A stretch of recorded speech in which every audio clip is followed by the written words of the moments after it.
Y siguen los ecos de una lamentable tragedia que ha colmado, ¿no?, los titulares de los principales diarios del país y también ha conmovido a la nación, porque ocurrió en el corazón del Distrito Nacional, en Naco, en ese condominio legendario llamado Dorado 4, donde el joven de 30 años, Jan Andrés Pumarol, aparentemente poseído por un brote psicótico, descendió unos pisos apuñalando personas.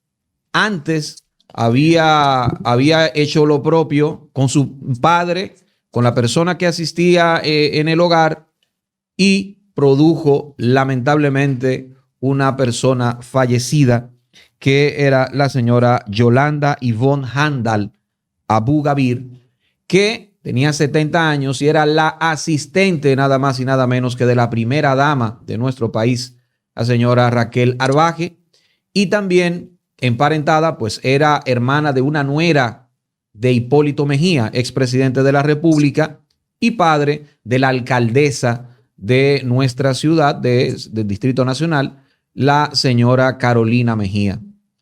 En un principio abordábamos la parte sociológica, ahora lo hacemos a partir de la psicología y de la neurociencia con un amigo de la casa, un gran profesional, querido doctor Mario Sánchez. ¿Cómo está, doctor? Bien, Elvin, querido, bien. Desgraciadamente, hablando de un tema no muy agradable, pero bien.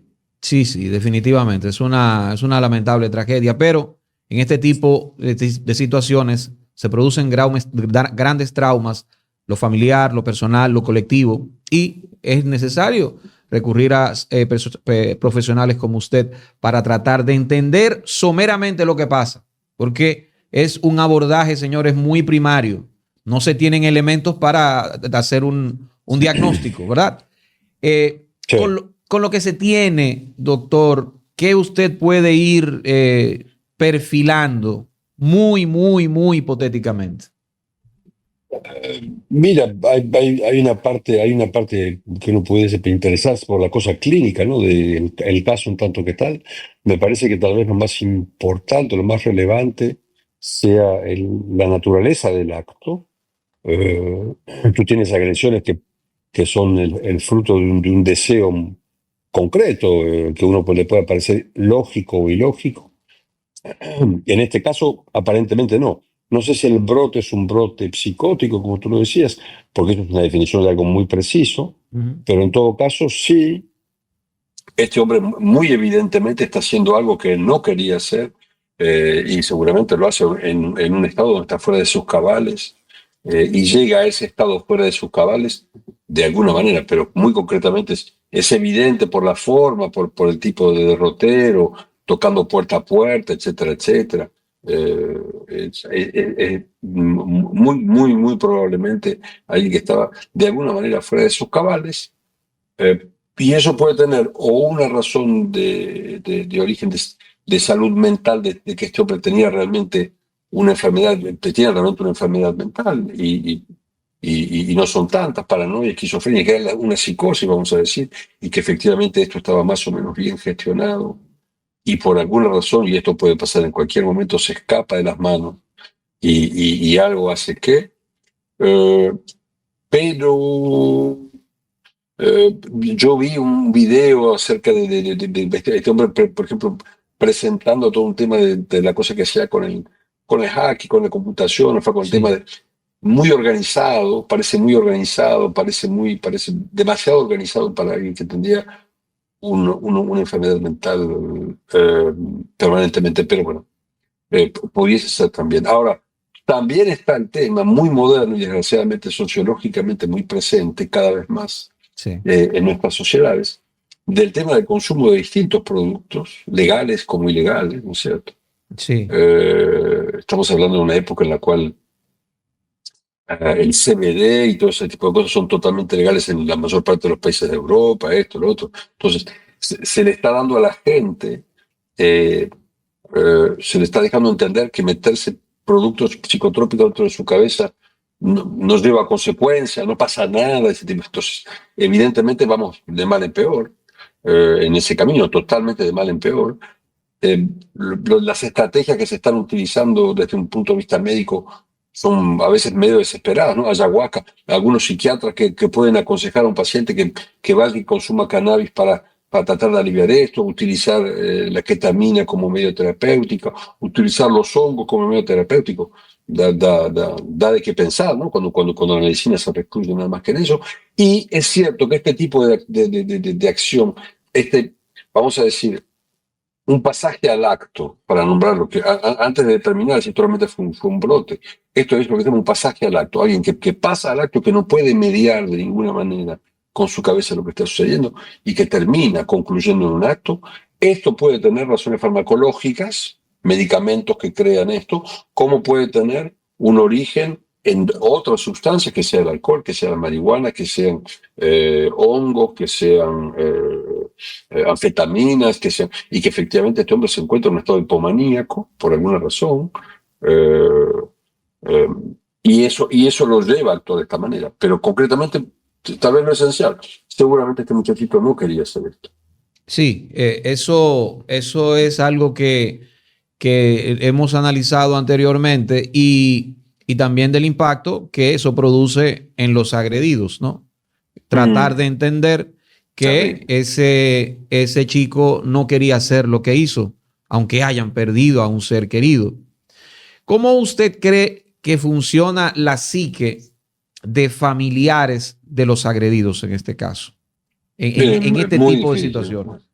Es muy difícil, es muy difícil. Pero primero porque tienes el aspecto legal, lo que se va a determinar en un cierto punto es en qué medida este chico es responsable, ¿no?, de sus actos. Sí. Para que no sea responsable de sus actos, tiene que tener una enfermedad mental. Okay. El hecho de estar bajo sustancias, aún bajo sustancias recetadas que terminaron llevando a una desinhibición, que hicieron que él sigue siendo responsable de sus actos. Y va a ser juzgado irresponsable únicamente si tiene una enfermedad mental. Si no lo es que hombre va a ser inculpado por homicidio, muy probablemente. Ahora, el tipo de homicidio que va a ser eso. Y eso en la parte legal. En la parte personal, el dolor es por la pérdida. A uno le puede dar más o menos impotencia, más o menos frustración, más o menos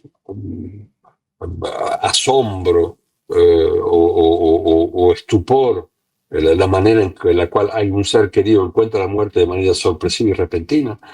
Pero lo terrible de la muerte es el dolor, es el dolor el dolor del despegue de aquel que desaparece y que ya no te llama por teléfono y que ya no puedes llamarlo, no sabes cómo, nada. Se desvanece una realidad. Cuando una persona no estaba enferma, no tenía ningún problema, estaba funcional, se entendí bien lo que se dice por ahí. Efectivamente, para esa gente es tan brutal como un techo que te cae encima, ¿no es cierto? Sí, doctor. Jean Andrés Pumarol es hijo de un laureado golfista, Willy Pumarol. Guillermo Pumarol, pero sus allegados y es conocido popularmente como Willy Pumarol. El hijo, o sea, hermano de Jean Andrés, también es un golfista que me dicen que también tiene una carrera de éxito y está cada vez desarrollándose, y me dicen que vive hasta fuera del país, creo que en los mismos Estados Unidos. Pero Jean Andrés es nieto de una de las más, o quizás una de las icónicas presentadoras de República Dominicana, comunicadoras también, la recientemente fenecida doña Socorro Castellanos. Doña Socorro Castellanos, y lo digo lo puedo decir de primera mano porque yo vivía en las inmediaciones, y cuando era niño, estaba en la primaria, en el colegio Arroyo Hondo. Salía del colegio, yo me instalaba de alguna manera con algunos amiguitos y amiguitas en la casa de Socorro Castellanos porque no tenía puertas y había mucho verdor ahí. De hecho, había una suerte de guaridita, una suerte de casita en la que uno se metía y jugaba y agarraba las matas, qué sé yo, jugábamos muchísimo. Había mata de moribibí, uno lo topaba, la famosa mata, plantita esa de moribibí. Y a veces nos llamaban la atención, muchachos del teatro, váyanse de ahí.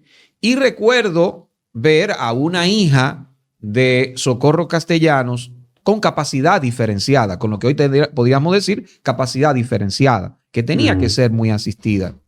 Y yo le pregunto, ¿eso es un factor? ¿Podría haber un factor genético? Muy someramente y con mucho respeto lo pregunto, desconociendo eso, pero también le digo algo. Falleció recientemente Socorro Castellanos y probablemente una relación muy de mucho apego de Jan Andrés con su abuela podría significar algún detonante y que un medicamento no pudiera contener de algún modo. Mira, son dos cosas distintas. Primero, la capacidad diferenciada a la cual tú aludes, si esta señora lo que tenía era una discapacidad que estaría más del lado de una enfermedad neurodegenerativa o de una parálisis cerebral o algo así. Sí, evidentemente sí hay elementos que son hereditarios y que son genéticamente transmisibles. Eh, eso atraviesa, evidentemente, de padre a hijo, de generación en generación, pero decirte precisamente el camino fue por aquí, por aquí, por aquí, eso nadie lo hace. Hay cosas que se ven que son muy evidentes cuando uno, por ejemplo, trata más bien, por ejemplo, muy habitualmente gente con déficit de atención y que el padre o la madre que está en la entrevista te dicen durante la entrevista, de la primera entrevista, que efectivamente ellos también tienen esto, ellos también tienen aquello y empiezan a reconocer síntomas que llevan más o menos bien, más o menos esto, más o menos aquello. Entonces, esa transmisión genética es evidente para la mayor parte de las cosas, pero ya si hablamos de una discapacidad, la discapacidad es más fuerte, porque no solamente es genética, pues hay otros elementos como accidentales que pueden intervenir y que pueden llevar a que efectivamente esta persona llegue a esa situación. Ahora, por el otro lado, que el fallecimiento de su abuela haya podido, yo te diría, no conociendo la fragilidad de este hombre, no teniendo ningún elemento para poder establecerlo, es absolutamente imposible realmente, seriamente, decir lo que sea por fuera de, hay que sentarse con él y establecer realmente lo que pasó. Las vías pueden ser, o él tenía algo que lo perturbó efectivamente mucho, tendría que ser un hombre de una gran fragilidad. En general, la gente de gran fragilidad, el entorno lo sabe. Y el segundo elemento que es más probable es que de alguna manera químicamente, que sea por la parte de la vía medicamentosa, una persona que está incorrectamente tratado, va a vivir efectos de desinhibición, puede vivirlos muy fácilmente, puede vivir efectos irritable muy fácilmente, puede encontrarse medio maníaco, que lo llamamos hipomaníaco, muy fácilmente y estar en una especie de hiperactividad que no puede controlar y que no sabe ni por qué, está en una agresividad que ni siquiera sabe por qué. Y estoy hablando de medicamentos recetados, entonces esto puede pasar. Cuando uno va a ver a un médico, la gente a veces piensa que puede tomar esto, puede tomar aquello para calmarse. Es un enorme error. Por eso te digo que dejar, por ejemplo, una droga tan activa como la marihuana entre las manos de la gente es algo que va a tener consecuencias terribles, que ya las tiene, en cualquier lugar donde lo hicieron, las tuvo y las tiene y las va a seguir teniendo. Pero esta idea de que meterse drogas en la cabeza no hace nada, sí hace algo, y entonces las drogas legales también, los medicamentos cuando perturban mucho, y la gente aparte tiene esta cosa de que como ese medicamento me lo tomo todos los días, me lo tomo muy religiosamente, me lo tomo con cuidado, porque entonces usted no dice me voy a drogar todos los días, la gente trata de decir, bueno, el viernes, el sábado, algún momento, pero el medicamento usted lo toma todos los días, entonces cuando ese químico disfunciona todos los días, entonces que pueda llegar a ser una cosa es o un medicamento o alguna droga. Probablemente sobre una cierta fragilidad, la acción de algún químico que sea ilegal, ilegal, la mezcla de ambos, etcétera, etcétera, ver qué es lo que puede haber pasado. Pero son todas suputaciones. Lo único que se puede hacer es sentarse con este chico, tratar de hablar, evidentemente pasado el propio shock que él mismo debe tener en este momento, seguramente si no lo han bajado químicamente de alguna manera, y tratar de investigar qué es lo que realmente le está pasando y aterrizar. Una pregunta, Edwin. Hemos visto algunas informaciones donde se dice que sufría de esquizofrenia. Parece que algunos familiares han confirmado esto. De ser así, entonces suponemos, ¿no?, que está bajo tratamiento, bajo supervisión de profesionales. Eso es lo que se espera. ¿no? Entonces, el hecho como ocurrió, uno podría pensar entonces, doctor, que se pudo haber dado él mismo pudo haber dado algunas alertas de que algo así podría haber pasado. Mira, la esquizofrenia es desgraciadamente una situación muy compleja. Se produce en el cuadro de lo que se llama una psicosis. Es una enfermedad mental, sino la enfermedad mental más repertoriada, más conocida, más concreta. Conlleva un cierto número de fenómenos que pueden ir de par con este tipo de pasajes al acto por el tema de las alusiones auditivas y la desesperación, las órdenes que la persona puede recibir, etcétera, etcétera. Entonces, es un diagnóstico que a veces circula demasiado rápidamente. Y que en cuyo caso llama a una de la parte del profesional que lo está siguiendo, como de la parte del entorno, llama a una precaución de todos los de todos los momentos y de todos los instantes. Realmente es muy complejo vivir con alguien que es esquizofrénico realmente, que está tratado, que realmente es esquizofrénico. Es muy complejo, es muy complejo. Hay que saber mucho cómo uno está llevando lo que está llevando, porque es una persona que puede tener disrupciones la mayor parte del tiempo. Tratar de manera estable, digo, no es una migraña, es una situación muy compleja que hace que la relación con la realidad es altamente volátil, y que los tratamientos de los cuales estamos hablando no es que te tratan eso y te sacan la fiebre y se acabó.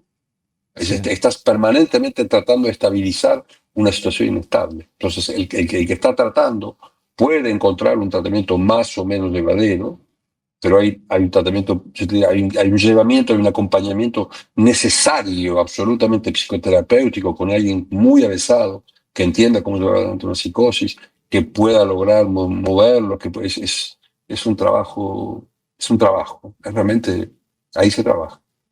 Doctor, Es muy usted complejo. que trata mucho este tema de las adicciones y lo hace siempre desde ese abordaje de la neurociencia y de su conocimiento, pero también tiene mucho conocimiento sobre la medicina y sobre la interacción, ¿no?, de las sustancias, trata casos seguro a diario del consumo, como bien hablábamos, de cannabis en República Dominicana.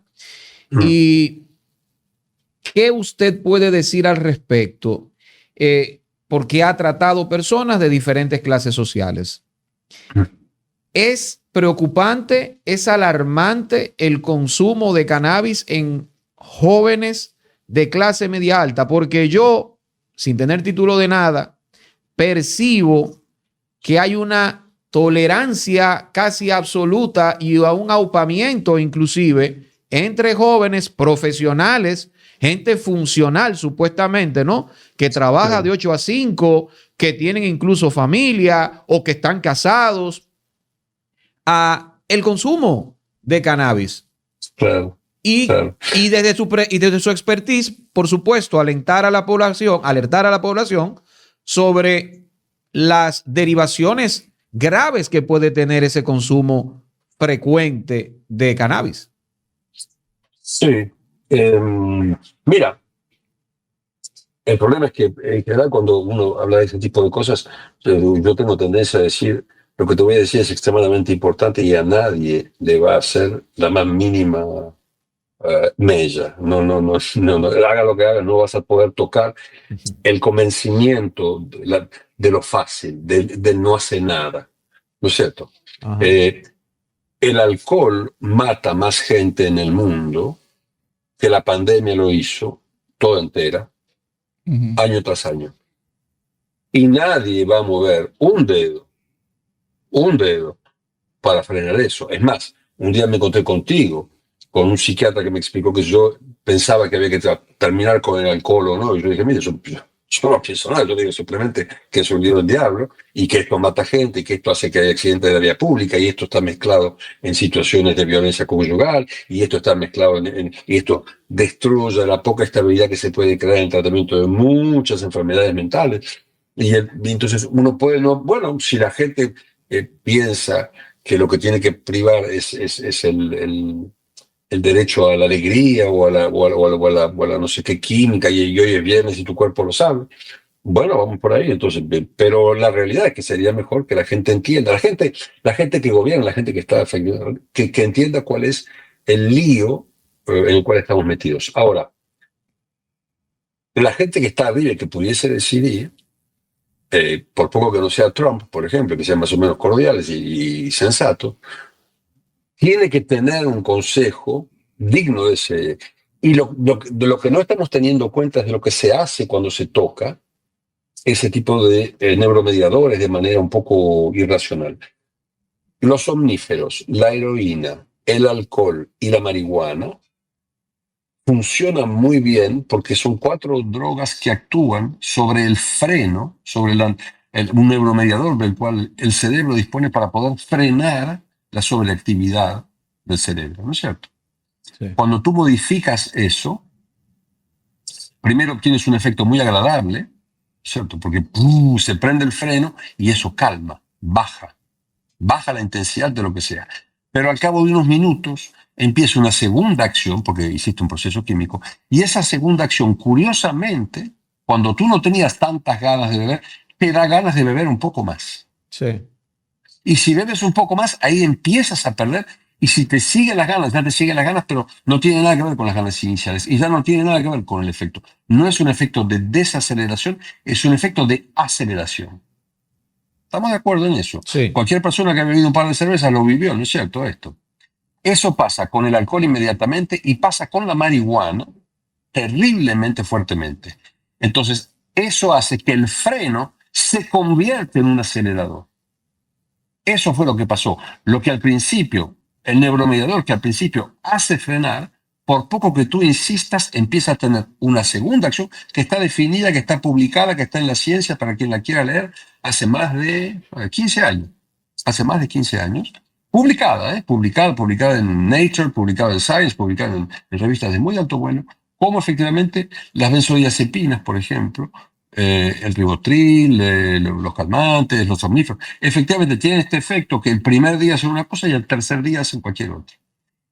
En ese punto, la marihuana tiene de particular, ¿no es cierto? Pues me preguntaba de la marihuana, que una vez que entra en tu cerebro funciona durante 30 días o 28, 25 días. ¿No es cierto? Oye, 30 Entonces, días. Wow. claro, entonces meterte un somnífero que va a seguir actuando de manera latente sin que tú puedas hacer nada para poder volver a frenarlo durante 28 días, yo no lo haría.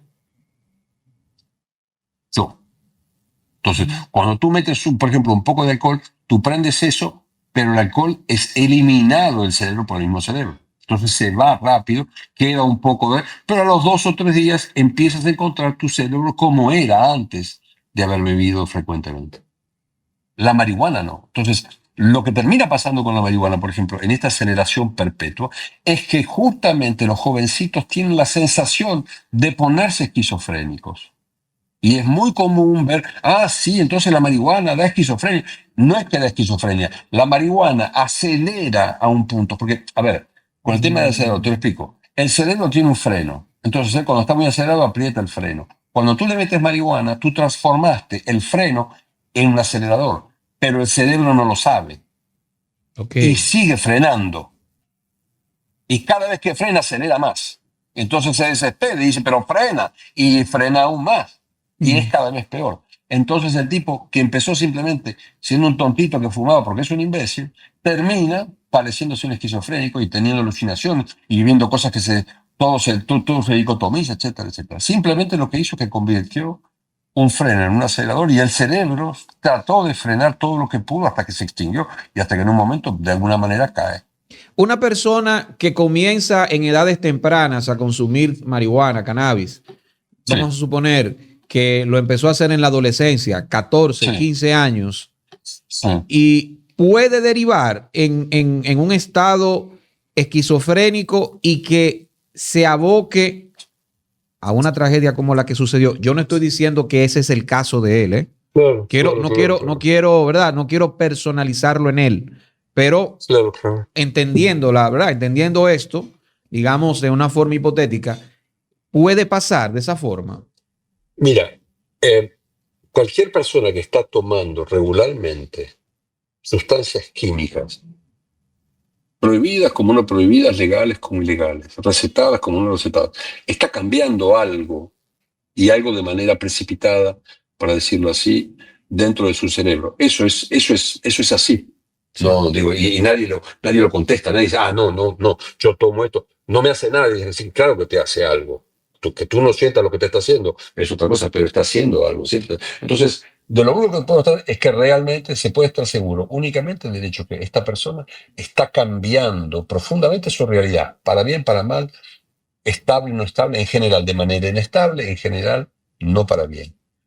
Pero que eso, por ejemplo, esté ligado a lo que le pasa a este muchacho, yo creo que hay algo más. Cuando uno lo escucha, cuando la familia deja entender, como lo hizo un señor que estaba interviniendo ayer con la señora Ortega, que este muchacho tenía algo de una especie, que lo evocó muy generalmente, tenía algo de una situación psiquiátrica, etcétera, etcétera. Nada.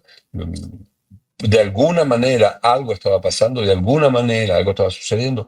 Es común que esta gente tome productos como la Cibiel, claro que sí, es muy común que lo hagan porque sienten alivio, es muy común que el médico le diga no lo haga, después por ahí caes con un simpático y decís, sí, no, bueno, pero no importa, no sé nada. Entonces, estamos en un momento muy particular del mundo con respecto a esas sustancias, no de la isla, y de la isla también, pero del mundo con respecto a lo Sí. que pasa con lo que se hace con la marihuana y no se hace con la marihuana, lo que se hace con los hongos, lo que sea. Pero concretamente, evidentemente, utilizar sustancias no sea más que somníferos regularmente. La gente lo sabe, te cambia la cabeza, te la Sí. cambia, te la cambia. Entonces, ¿en qué medida eso no importa? Esa es una charla que yo quisiera tener con el mundo entero. Sí, definitivamente. Finalmente, doctor, Dime. de mi parte, las personas que manejan mucho poder, ¿Mm? poder político, poder empresarial, Ah. consumen mucho este tipo de sustancias. ¿Y por qué no se les relaciona, por lo menos de manera inmediata, en desenlaces tan terribles como este? No sé si me doy a entender, porque hay gente que maneja mucho poder, que uno tiene información, muchas veces extraoficial, otras veces comprobada, que consumen sustancias como esta, que tienen quizás padecimientos como este, y no se les responsabiliza de cosas como las que ocurren. Lo digo de manera oficial, pero oficiosa. Entonces, una vez más, sobre este muchachito, ¿no? De todo lo que hablamos, yo no sé si este muchacho en su vida ha consumido ni un cigarrillo. Entonces, Sí, no, no claro. estamos hablando de él. Estamos Ya lo hablando estoy de... extrapolando a otra cosa, lo estoy escalando a otro nivel. Perfecto, muy bien. Entonces, por fuera de eso, en general, para decirlo así, la gente que llega a tener mucho poder es gente particular antes de haber consumido lo que sea. Porque la mayor parte de la gente no quiere tanto poder, no lo quiere tanto como para pelear lo que hay que pelear para llegar a tenerlo, no tiene el arrojo, no tiene la desmesura, no tiene... Por ejemplo, cuando tú ves un tipo, vamos a volver a Trump, tú escuchas hablar a Trump, tú te das cuenta que el tipo no es como tú y yo. Yo nunca podría hablar como este señor. Sí. Yo no puedo. A mí no se me ocurre poder mentir con tanto descaro. Decir una cosa sin acordarme lo que dije hace 48 horas y decir Sí. lo contrario y que no importe y pensar Exacto. que puedo borrar con el codo lo que escribí con la mano en un minuto y decir que soy el mejor amigo de otro señor y luego no, y luego... Es muy particular. Entonces, la gente que llega al poder en general es gente que tiene... formaciones muy distintas o muy particulares. Y esto no es de ahora. Los reyes del medioevo tenían que ser mucho más asesinos que todos los demás para poder ser rey. Porque ser rey no era simplemente un tema de yo te lo explico, gané las elecciones, me votaron a mí, no, un carajo. Era una cuestión mucho más seria de yo te mato o tú me matas. Entonces, el que era más perverso, el que era más fuerte, el que era más arrojado, el que era más impulsivo, tenía más chances de llegar al poder que el otro.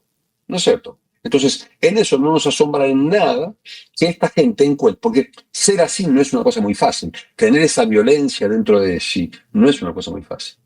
Sí. Y tener todo lo que yo... No es una cosa. Muy a menudo es gente que tiene una cabeza que no para de pensar nunca, es una que está en una especie de hipomanía general, que hacen 14.000 cosas, que trabajan 24 horas sobre 24, ¿entiendes? Entonces, que esta gente encuentre, como la medicina lo está diciendo hace más de 100 años, en algún producto químico un alivio inmediato, eso no es de ningún asombro. Sí. La gente que llega tan alto en el poder tiene una voluntad, tiene algo que lo está moviendo que sería a veces más cómodo poder poner de lado. ¿No es cierto? Sí. Entonces es normal, para decirlo así, que esta gente pudiese tener esta apetencia. ¿Es una buena idea? Es una pésima idea. Pésima.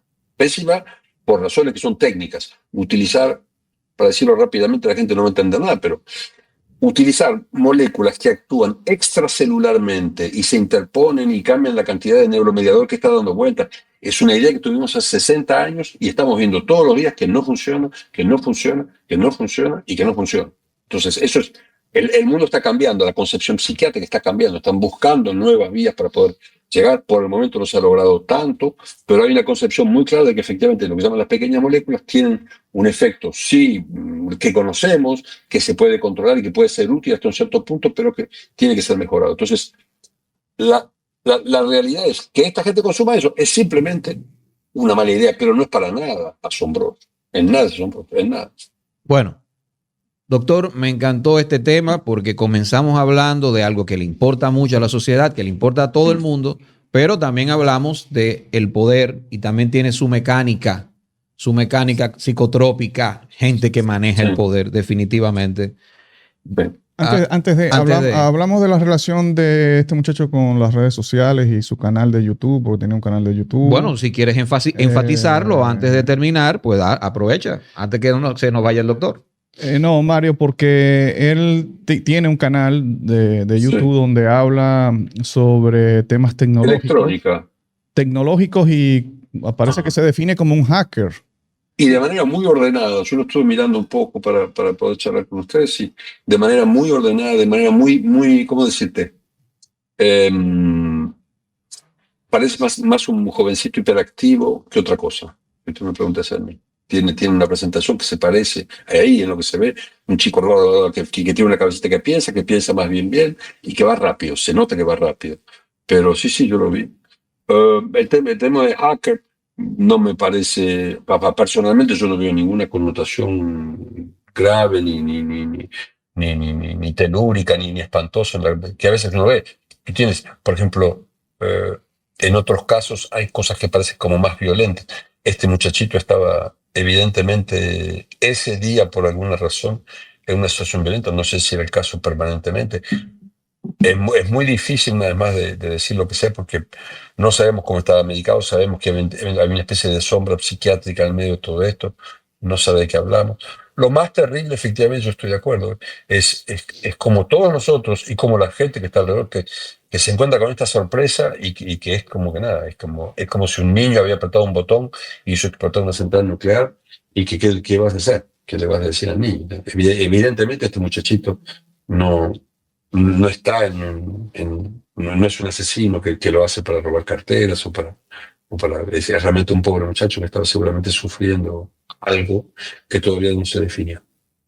Bien, muchísimas gracias, doctor Mario Sánchez. Esta es La Quinta Pata. José Maracayo, Edwin Cruz. Recuerda suscribirte, activar campanita, darle a me gusta para seguir creciendo, compartir y todo eso.